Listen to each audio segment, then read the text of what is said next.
Welcome to the NC Spin After Spin. Additional comments from our panelists just available on our website. We want to ask, what do you wish you had said on last week's show, but you didn't?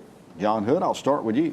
Tom, I made a reference at the end of the show to a recent High Point University poll that, among other things, was looking at approval ratings for the governor and the U.S. senators and the president, and also how people thought that business in Raleigh and Washington should be conducted.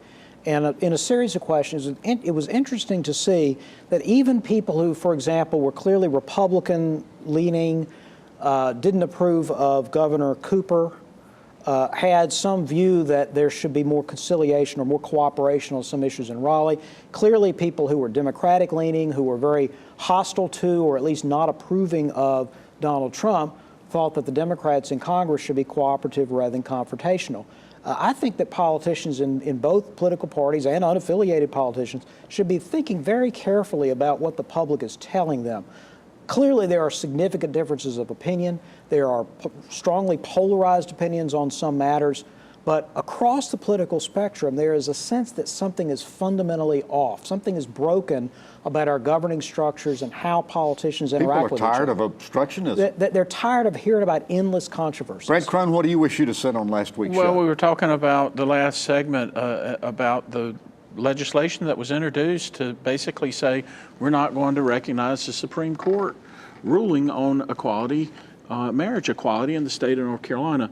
And it just shows the hate that is still out there and that is directed toward the LGBT community.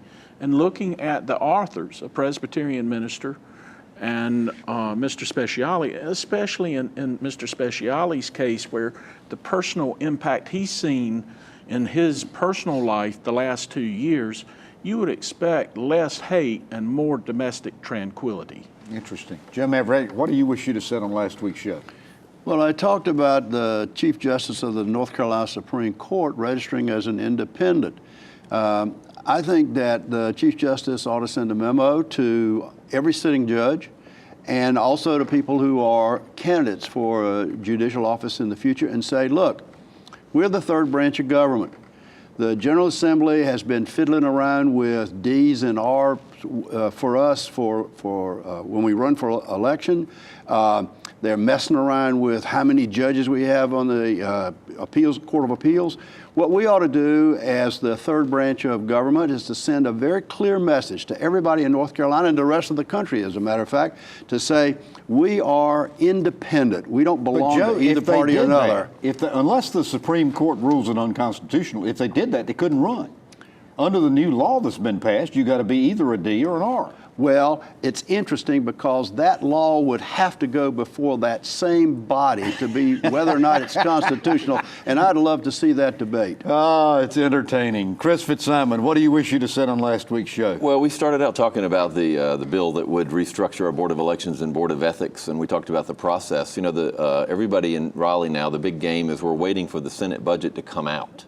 We're waiting for it to be unveiled because it's being written in the corner room of the legislative building.